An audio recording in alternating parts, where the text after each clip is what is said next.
আসসালামু আলাইকুম। আশা করি আপনারা সকলে অনেক অনেক বেশি ভালো আছেন। সো নতুন ভিডিওতে নতুন করে আরও একটি সরকারি চাকরির সার্কুলার নিয়ে এসেছে আপনাদের জন্য, যেটা হলো গণপ্রজাতন্ত্রী বাংলাদেশ সরকার বাংলাদেশ আনসার ও গ্রাম প্রতিরক্ষা বাহিনীতে সম্পূর্ণ নতুনভাবে আরও একটি চাকরির সার্কুলার প্রকাশ করা হয়েছে। যে সার্কুলারটিতে বলা হয়েছে টোটাল 271 জন লোককে নিয়োগ দেওয়া হবে। মজার বিষয়টি হলো এই সার্কুলারের ক্ষেত্রে বাংলাদেশের সকল জেলা থেকে নারী এবং পুরুষ উভয় প্রার্থীগণ অনলাইনের মাধ্যমে আবেদন করতে পারবেন। সো এই ভিডিওটির মাধ্যমে নতুন এই সার্কুলারটি সম্পর্কে আমরা বিস্তারিত প্রসেসিংটি দেখে নেওয়ার চেষ্টা করব, কিভাবে আবেদন করতে হবে, আবেদন করার জন্য কি কি প্রয়োজন হবে, কবে থেকে আবেদন করা শুরু হবে, কবে শেষ হবে, সম্পূর্ণ প্রসেসিংটা আমরা এই ভিডিওটির মাধ্যমে দেখে নেওয়ার চেষ্টা করব। আশা করি পুরো ভিডিওটি কন্টিনিউ করলে সার্কুলারটি সম্পর্কে জানতে পারবেন।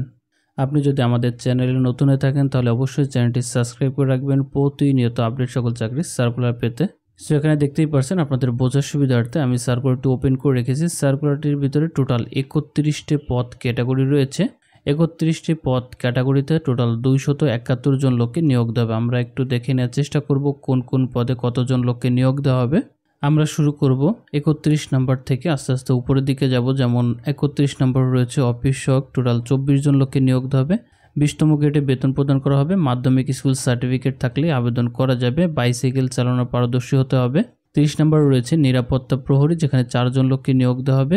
8ম শ্রেণী সমানে পাস থাকলে কিন্তু আবেদন করতে পারবেন। উচ্চতা কমপক্ষে 5 ফিট 4 ইঞ্চি, বুকের মাপ 30-32 এবং সুস্বাস্থ্যের অধিকারী হতে হবে। 29 নম্বর রয়েছে পরিচ্ছন্নতা কর্মী, 2 জন লোককে নিয়োগ দেওয়া হবে। 8ম শ্রেণী পাস হলে আবেদন করা যাবে। 28 নম্বর রয়েছে বাবুর্চি, 4 জন লোককে নিয়োগ দেওয়া হবে। 8ম শ্রেণীর সমানে পাস থাকলে আবেদন করতে পারবেন। 27 নম্বর রয়েছে মালি, যেখানে 3 জন লোককে নিয়োগ দেওয়া হবে। 8ম শ্রেণীর সমানে পাস থাকলে আবেদন করতে পারবেন। 26 নম্বর রয়েছে ওয়েলম্যান, যেখানে 2 জন লোককে নিয়োগ দেওয়া হবে। 8ম শ্রেণী পাস হলে আবেদন করতে পারবেন। 25 নম্বর রয়েছে লস্কর, যেখানে 8ম শ্রেণীর সমানে পাশে আবেদন করতে পারবেন।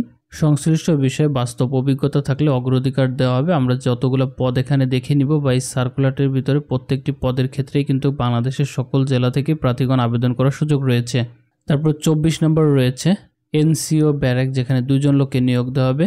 মাধ্যমিক স্কুল সার্টিফিকেট থাকলে আবেদন করা যাবে। 23 নম্বর রয়েছে টেন্ডল, যেখানে 3 জন লোককে নিয়োগ দেওয়া হবে। 19তম গ্রেডে বেতন প্রদান করা হবে। শিক্ষাগত যোগ্যতা হিসেবে 8ম শ্রেণীর সমানে পাস থাকলে আবেদন করতে পারবেন।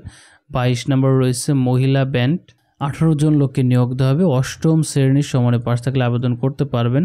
উচ্চতা কমপক্ষে 5 ফিট 2 ইঞ্চি হতে হবে। 21 নম্বর রয়েছে ব্যান্ডসম্যান, যেখানে 28 জন লোককে নিয়োগ দেওয়া হবে। 8ম শ্রেণীর সমানে পাস থাকলে আবেদন করতে পারবেন। উচ্চতা অবশ্যই 5 ফুট 4 ইঞ্চি এবং বুকের মাপ কমপক্ষে 30-32 হতে হবে।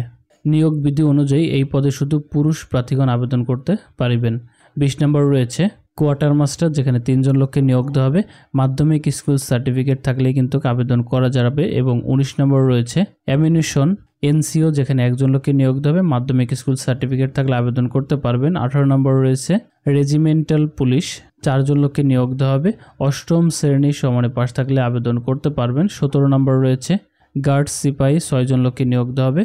8ম শ্রেণী পাস থাকলে আবেদন করতে পারবেন, তবে অবশ্যই যোগ্যতা সম্পন্ন প্রার্থীদেরকে অগ্রাধিকার দেওয়া হবে। 16 নম্বর রয়েছে পেইন্টার, যেখানে 1 জন লোককে নিয়োগ দেওয়া হবে। 8ম শ্রেণীর সমানে পাস থাকলে আবেদন করতে পারবেন। 15 নম্বর রয়েছে সূত্রধর, 1 জন লোককে নিয়োগ দেওয়া হবে। 8ম শ্রেণী পাস হলে কিন্তু আবেদন করতে পারবেন। 14 নম্বর রয়েছে মেশন, এই পদের ক্ষেত্রে 8ম শ্রেণী পাস হলে আবেদন করতে পারবেন। 13 নম্বর রয়েছে সিগন্যাল অপারেটর, 7 জন লোককে নিয়োগ দেওয়া হবে। এসএসসির সমানে পাস থাকলে আবেদন করা যাবে। 12 নম্বর রয়েছে মহিলা আনসার, 48 জন লোককে নিয়োগ দেওয়া হবে। মাধ্যমিক স্কুল সার্টিফিকেট থাকলে আবেদন করতে পারবেন। দৈহিক উচ্চতা কমপক্ষে 5 ফুট 2 ইঞ্চি হতে হবে। 11 নম্বর রয়েছে বুট মেকার, 2 জন লোককে নিয়োগ দেওয়া হবে। 8ম শ্রেণী পাস হলে আবেদন করতে পারবেন। 10 নম্বর রয়েছে ইলেকট্রিশিয়ান, 1 জন লোককে নিয়োগ দেওয়া হবে। মাধ্যমিক স্কুল সার্টিফিকেট থাকলে আবেদন করতে পারবেন। 9 নম্বর রয়েছে আউটবোট মোটর ড্রাইভার, 7 জন লোককে নিয়োগ দেওয়া হবে। 8ম শ্রেণী সমানে পাস থাকলে আবেদন করা যাবে। 8 নম্বর রয়েছে C wing knitting and stitching instructor, যেখানে 1 জন লোককে নিয়োগ দেওয়া হবে। মাধ্যমিক স্কুল সার্টিফিকেট থাকলে আবেদন করতে পারবেন। 7 নম্বর রয়েছে অফিস সহকারী, উচ্চ মাধ্যমিক পাস থাকলে আবেদন করতে পারবেন। কম্পিউটার বিষয়ে প্রশিক্ষণপ্রাপ্ত হতে হবে। কম্পিউটার মুদ্রাক্ষরে পরীক্ষায় বাংলায় 20 শব্দ, ইংরেজিতে 20 শব্দ লেখার এক্সপার্ট হতে হবে। পাশাপাশি word processing, email, fax machine ইত্যাদি চালানোর অভিজ্ঞতা থাকতে হবে। পাশাপাশি বড় পদের ভিতর আরও কয়েকটি পদ রয়েছে, এখানে উল্লেখ করা রয়েছে। 4 নম্বরে উপজেলা থানা মহিলা প্রশিক্ষিকা, যেখানে 71 জন লোককে নিয়োগ দেওয়া হবে। বেতন স্কেল 15তম গ্রেডে বেতন প্রদান করা হবে। শিক্ষাগত যোগ্যতা হিসেবে উচ্চ মাধ্যমিক সার্টিফিকেট থাকলেই কিন্তু আবেদন করতে পারবেন। এসএসসি সমানে পাস থাকলে আবেদন করা যাবে। নিয়োগ বিধি অনুযায়ী এই পদে শুধু মহিলা প্রার্থীগণই আবেদন করতে পারবেন। 3 নম্বরে রয়েছে থানা উপজেলা প্রশিক্ষক, যেখানে 21 জন লোককে নিয়োগ দেওয়া হবে। এইচএসসি সমানে পাস থাকলে আবেদন করতে পারবেন। উচ্চতা অবশ্যই 5 ফুট 4 ইঞ্চি হতে হবে। এই পদের ক্ষেত্রে নিয়োগ বিধি অনুযায়ী শুধুমাত্র পুরুষ প্রার্থীগণই আবেদন করতে পারবেন 3 নম্বর পদের ক্ষেত্রে, এবং 4 নম্বর পদের ক্ষেত্রে শুধুমাত্র মহিলা প্রার্থীগণই আবেদন করতে পারবেন। এবং 2 নম্বরে 60 মুদ্রাক্ষরিক কাম কম্পিউটার অপারেটর, যেখানে স্নাতক সমানে পাস থাকলে আবেদন করতে পারবেন। এবং সর্বশেষ বা সর্বপ্রথম রয়েছে 60 লিপিকার কাম কম্পিউটার অপারেটর, একজন লোককে নিয়োগ দেওয়া হবে। স্নাতক সমানে পাস থাকলে আবেদন করা যাবে। 1 নম্বর থেকে শুরু করে 31 নম্বর পদ পর্যন্ত যে সকল ক্যাটাগরি রয়েছে প্রত্যেকটি পদের ক্ষেত্রে বাংলাদেশের সকল জেলা থেকেই প্রার্থীগণ আবেদন করতে পারবেন। সো আমরা এখন দেখে নিব আবেদনকারী বয়সটি যেভাবে হিসাব করা হবে, যেমন এখানে উল্লেখ করা হয়েছে 27 ফেব্রুয়ারি 2025 তারিখ অনুযায়ী মিনিমাম 18 থেকে সর্বোচ্চ 32 বছর পর্যন্ত প্রার্থীগণ অনলাইনের মাধ্যমে আবেদন করতে পারবেন। পাশাপাশি আবেদনটি সাবমিট করার লাস্ট ডেট উল্লেখ করা হয়েছে 20 মার্চ 2025 তারিখ পর্যন্ত প্রার্থীগণ আবেদন করতে পারবেন।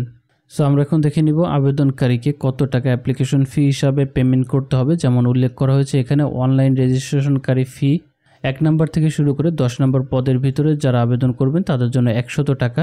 11 নম্বর পদ থেকে শুরু করে 31 নম্বর পদ পর্যন্ত যারা আবেদন করবেন তাদের জন্য 50 টাকা। আবেদনটি সাবমিট করার সময় অনলাইন পেমেন্ট কমপ্লিট করে ফেলতে হবে। এবং সার্কুলারটির ভিতরে তারা আরও উল্লেখ করেছে আবেদনটি সাবমিট করার সময় এবং পেমেন্টটি কমপ্লিট করার সময় যদি কোনো প্রকার জটিলতা ফেস করেন সেই ক্ষেত্রে এখানে নাম্বার দেওয়া রয়েছে। সকাল 10টা থেকে রাত 10টা পর্যন্ত এই সাপোর্ট টিমটি কাজ করবে। এখানে যে নাম্বারটা দেখতে পাচ্ছেন এই নাম্বারে কল করে নিয়োগ সংক্রান্ত এবং আবেদন সংক্রান্ত পাশাপাশি পেমেন্ট সংক্রান্ত সকল বিস্তারিত তথ্য আপনারা এই নাম্বারে ফোন করে জেনে নিতে পারবেন। সো আশা করি আপনারা আপনাদের আবেদনটি খুব সহজেই সাবমিট করতে পারবেন। আর যদি কোনো প্রবলেম হয় কমেন্ট করে জানাবেন, সমাধান করতে চেষ্টা করব। ভিডিওটি এখানে শেষ করছি। আবারও ফিরে আসবো নতুন কোনো চাকরির সার্কুলার নিয়ে। তত সময় ভালো থাকবেন। আল্লাহ হাফেজ।